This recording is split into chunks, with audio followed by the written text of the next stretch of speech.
Let's have an honest conversation about something that's costing you real money and real results. The way most people are using their supplements. The problem isn't that supplements don't work. The problem isn't even always that people are buying the wrong products. The problem is far more fundamental than that. People are making critical, avoidable errors in how they take them. Errors around absorption, dosing, timing, form, and synergy. And these mistakes are silently neutralizing everything you're trying to do for your health. Today, we're going to fix all of that.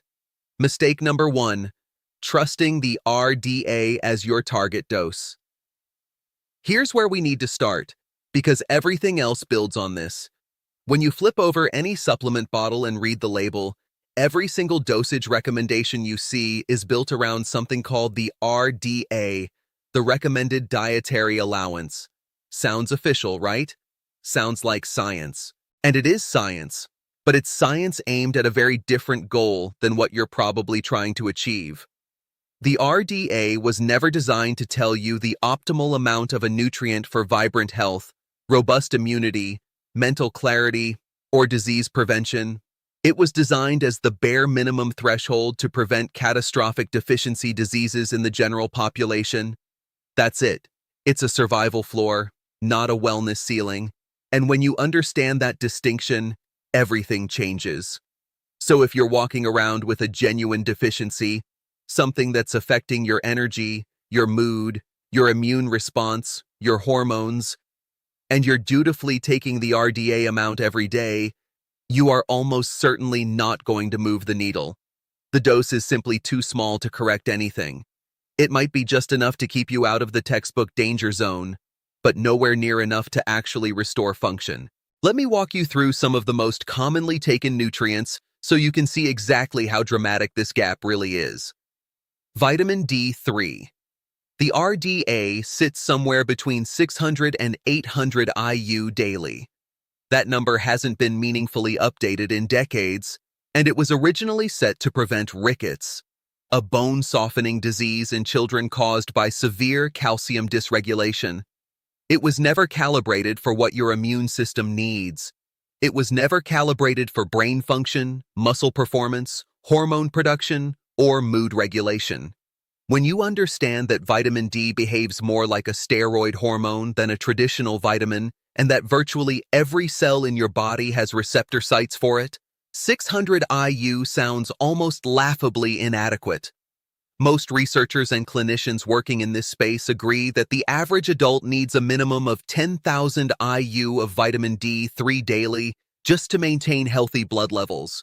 And that's for maintenance, not correction.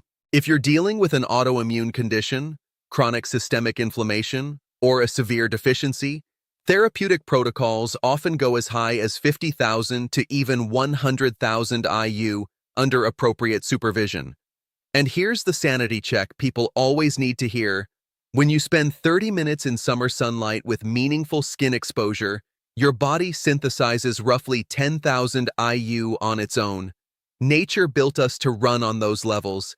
Anyone who tells you 10,000 IU is dangerous needs to explain why the sun isn't dangerous. Vitamin C.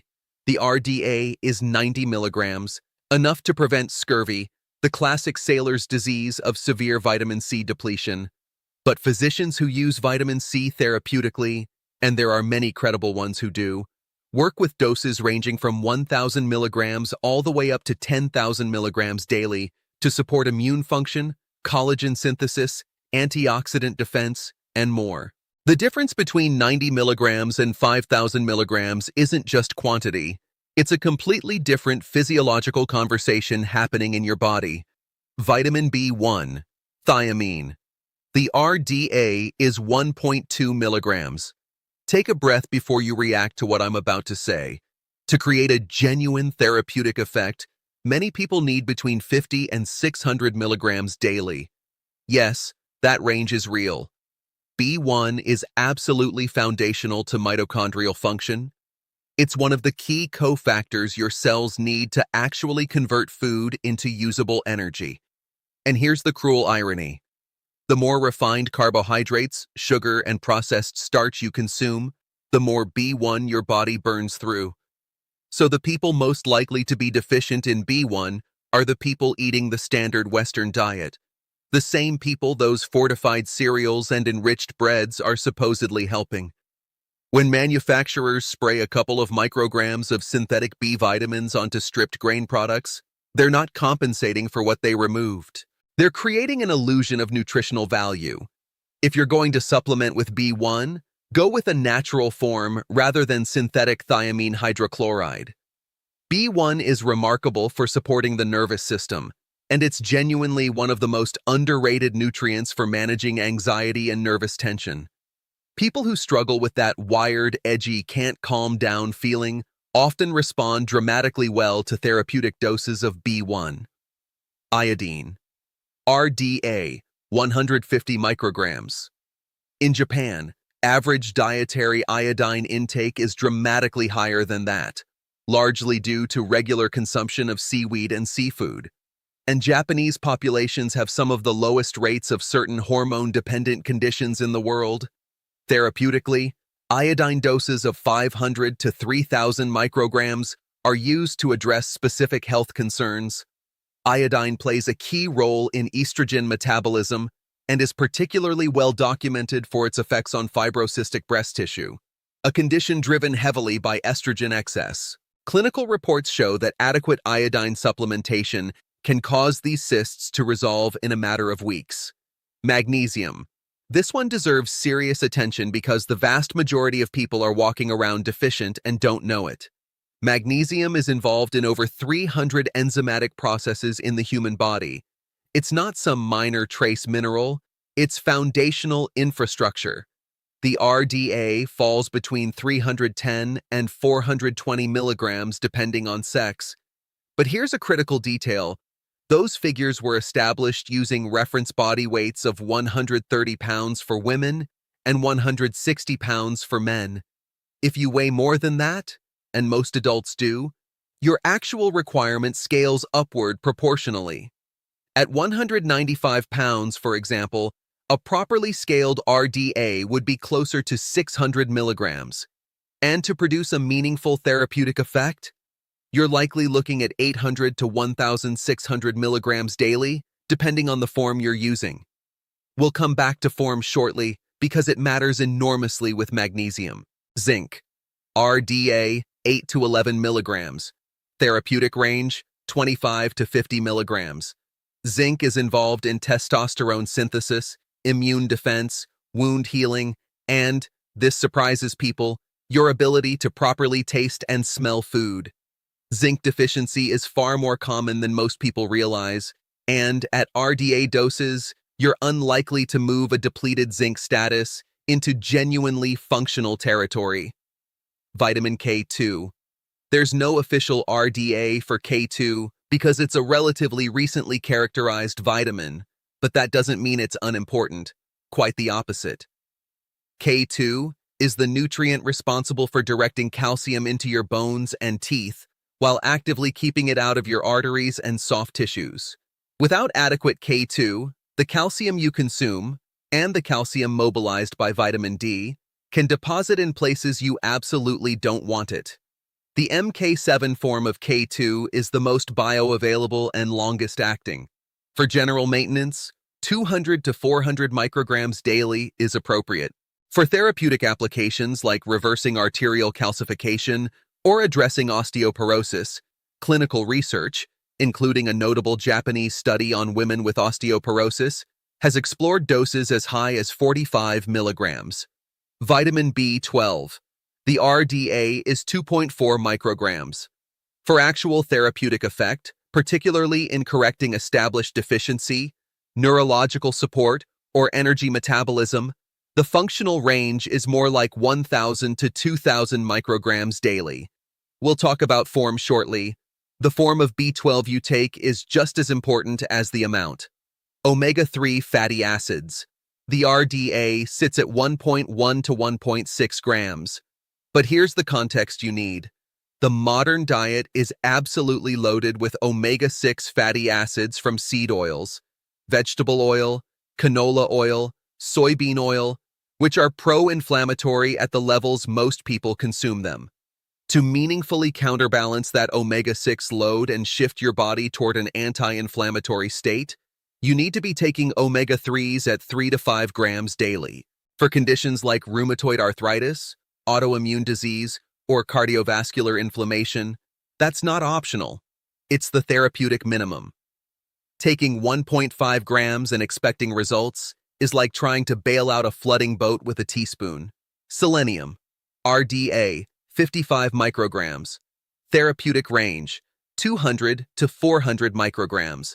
Selenium is critical for liver function, immune response, and, this is huge for anyone dealing with thyroid issues, the conversion of inactive T4 thyroid hormone into the active T3 form. If you're hypothyroid or struggling with thyroid symptoms, even while on medication, selenium deficiency is one of the first things worth investigating. It's one of the most consistently underappreciated nutrients in thyroid health. Here's the bottom line on dosage. Stop letting the RDA be your target. It is not a wellness standard. It is a deficiency prevention floor. If you're supplementing to actually change something in your body, to correct a deficiency, manage inflammation, support a struggling system, you need to look at therapeutic dosage ranges, not survival minimums. Your supplements can't outrun a bad diet. Before we move on, I have to include this because it's one of the most common ways people flush their supplement money straight down the drain. If your diet is genuinely poor, high in refined carbohydrates, sugar, processed food, your nutritional requirements go through the roof. You're burning through vitamins and minerals at an accelerated rate. You're creating metabolic conditions that impair absorption. Blood sugar dysfunction alone can override the effects of nearly every supplement you're taking.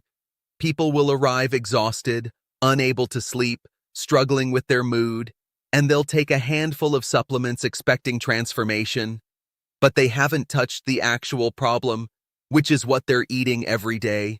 The supplements end up fighting a fire while someone keeps pouring gasoline. Fix the environment first.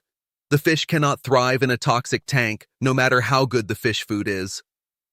Mistake number 2, ignoring cofactors. This is where a lot of intelligent, well-intentioned supplementers go wrong. Vitamins and minerals don't work in isolation inside your body. They never have. In nature, nutrients come packaged in complexes, working together in coordinated biochemical cascades. When you isolate one nutrient and take it alone without its partners, you often get diminished results, or in some cases, no results at all.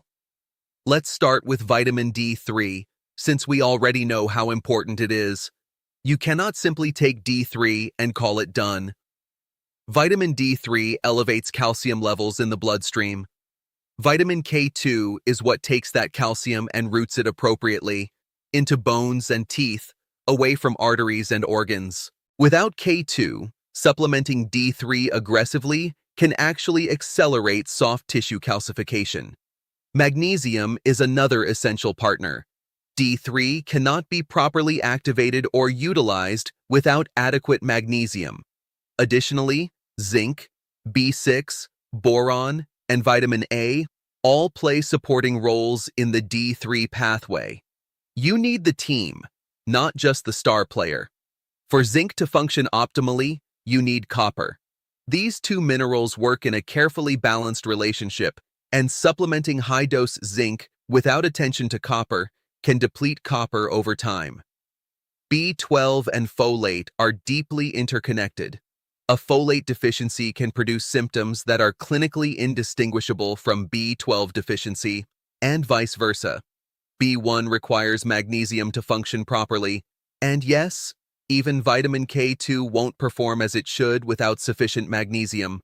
If you're taking K2 specifically to clear calcium out of your arteries or joints and you're not seeing results, magnesium deficiency may be the silent blocker. CoQ10 deserves a special mention here. There's no RDA for it, but this compound is absolutely central to energy production inside your mitochondria. If you're chronically fatigued, if your muscles feel weak and depleted, CoQ10 deficiency is worth examining seriously. This becomes especially critical for anyone taking statin medications. Statins work by blocking an enzyme involved in cholesterol synthesis, but that same enzyme is required for CoQ10 production. This is why muscle pain and fatigue are among the most common side effects of statin drugs. If you're on a statin, you should be supplementing CoQ10, period. CoQ10 also functions as an antioxidant and works synergistically with both vitamin E and selenium. Speaking of vitamin A, this is one where I need to flag something important. Vitamin A requires zinc to function. Classic night blindness or difficulty seeing in low-light, high-glare conditions is often a vitamin A issue. But if zinc is also deficient, the vitamin A can't do its job even if you're taking it. You need both. And regarding vitamin A supplementation, I have yet to find a supplement that contains vitamin A in a genuinely good natural form. Most use beta-carotene, which is often labeled as provitamin A. Here's what the label doesn't always make clear. Beta-carotene is a precursor that your body must convert into retinol, the active, usable form of vitamin A. That conversion process is remarkably inefficient in many people, particularly those with gut issues, thyroid problems, or certain genetic variants. And many supplements use synthetic beta-carotene, which carries its own concerns. My recommendation is to get your vitamin A from whole food sources. Egg yolks, liver, and cod liver oil are the most reliable and bioavailable options. With vitamin E, a quick but important distinction. Vitamin E is a family of molecules divided into tocopherols and tocotrienols. For most therapeutic purposes, the tocotrienol fraction is significantly more potent than the alpha-tocopherol found in most cheap vitamin E supplements. Look for tocotrienol-rich formulas. And remember, selenium is a required cofactor for vitamin E to function properly. A couple of Brazil nuts daily gives you a solid selenium intake naturally. One final note on cofactors: calcium. If you're taking calcium supplements, vitamin K2 is non-negotiable. Without K2, supplemental calcium can end up deposited in arterial walls and soft tissues rather than bones. Frankly, unless you have a diagnosed severe osteoporosis situation, I'd encourage you to question whether calcium supplementation is even necessary. Mistake number 3. Taking everything at the wrong time. Timing isn't just a productivity concept. It genuinely affects how well your supplements work, and in some cases, whether they work at all. B vitamins are best taken in the morning. They're metabolically activating. They support energy production at the cellular level, and taking them in the evening or right before bed can interfere with your ability to fall asleep or stay asleep. This applies to B-complex formulas and individual B vitamins alike. Iodine also skews toward morning. Since iodine is involved in thyroid hormone synthesis and thyroid activity influences metabolic rate, taking iodine too late in the day can create an unwanted stimulatory effect. This applies whether you're taking standalone iodine or relying on kelp or seaweed supplements for your iodine intake. Potassium is another one that many people do better taking earlier in the day. Potassium helps regulate fluid balance, and for people who tend to retain excess fluid, a meaningful potassium dose can trigger the release of that retained water, which means more bathroom trips. Taking it at night almost guarantees disrupted sleep. Potassium also has an energizing quality for many people, making daytime dosing the smarter approach. Fat-soluble vitamins, vitamins A, D, E, and K, should always be taken with a meal that contains fat. These nutrients require dietary fat for proper absorption through the gut wall. Lunch is often an ideal time for these, assuming your lunch includes healthy fat. This category also includes omega-3 fatty acids and CoQ10, both of which are fat-soluble and absorb significantly better when taken alongside food with fat. Taking your vitamin D3 on an empty stomach or with a fat-free meal is a common and costly mistake that dramatically reduces how much you actually absorb. A quick note on phytonutrients from vegetables. The same principle applies. Those beneficial compounds in salad greens and vegetables are largely fat-soluble, which is precisely why adding olive oil or another healthy fat to your salad isn't indulgence. It's biochemistry. The fat is what allows your gut to absorb the phytonutrients. Magnesium is beautifully versatile.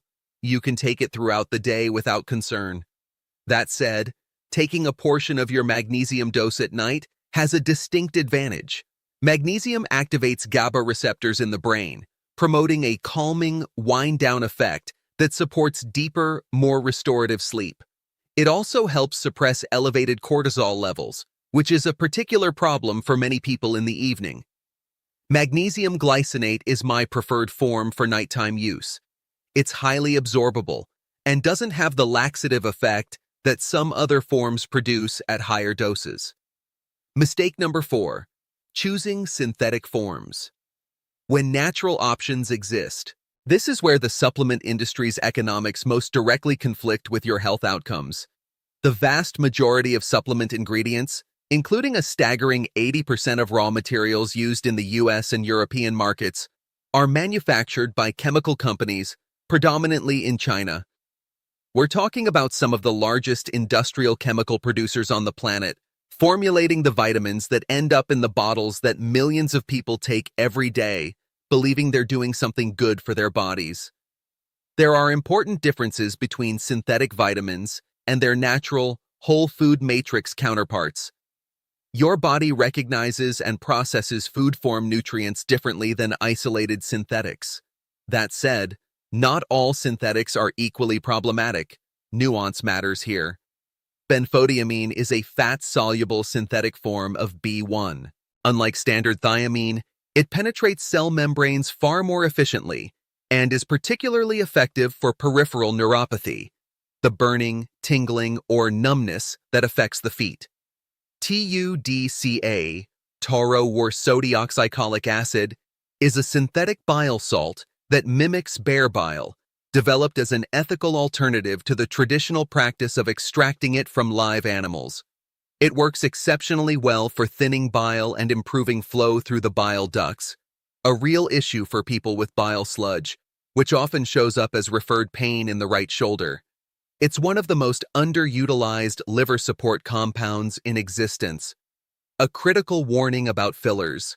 Many synthetic vitamin products contain maltodextrin, a highly processed starch with a glycemic index higher than table sugar. Manufacturers use it because it's cheap and functional, but it wrecks blood sugar and gut microbiome health, negating much of what you're supplementing for. To test your supplement, open a capsule, dissolve the contents in water, and add a drop of iodine. Dark purple or black means starch is present. Yellow-brown means you're clear. Mistake number 5. Taking the wrong form of the nutrient. Even if your dose is right and your timing is right, if you're taking the wrong molecular form of a nutrient, you may be absorbing very little of it, or your body may not be able to activate it at all. This is where labels really matter. Magnesium oxide is the form found in the majority of cheap magnesium supplements. The problem? Its absorption rate is roughly 3 to 4%.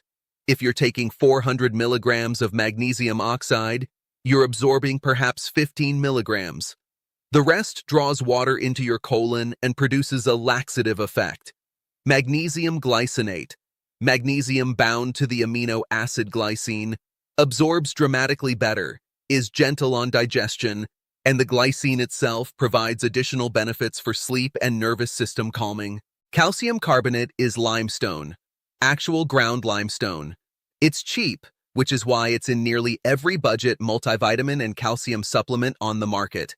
It requires high stomach acid to dissolve and absorb, meaning anyone with low stomach acid, which includes a large percentage of adults over 40, absorbs almost none of it.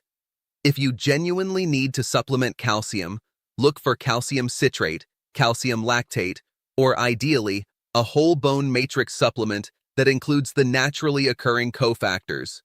Cyanocobalamin is the most common form of B12 in cheap supplements. Your body must first strip off the cyanide molecule, yes, really, a small cyanide group, before it can use the B12. For people with impaired detoxification or specific genetic variants, this conversion is compromised. Methylcobalamin is the bioactive form that your body can use directly, without conversion. It's also the form that preferentially supports neurological tissue. Always choose methylcobalamin over cyanocobalamin. Folic acid versus methylfolate. Folic acid is the synthetic form of folate added to enriched foods and most cheap supplements. The problem is that a significant portion of the population, estimates range from 40 to 60%, carry a genetic variant in the MTHFR enzyme that impairs their ability to convert folic acid into the active form the body uses.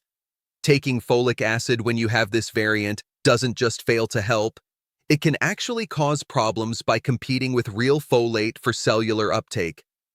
Methylfolate, specifically 5-MTHF, is the active form that bypasses this conversion entirely and works regardless of MTHFR status. Pyridoxine HCl is the most common supplemental form of vitamin B6. Like folic acid, it requires enzymatic conversion to become biologically active, and that conversion can be impaired by genetic variants.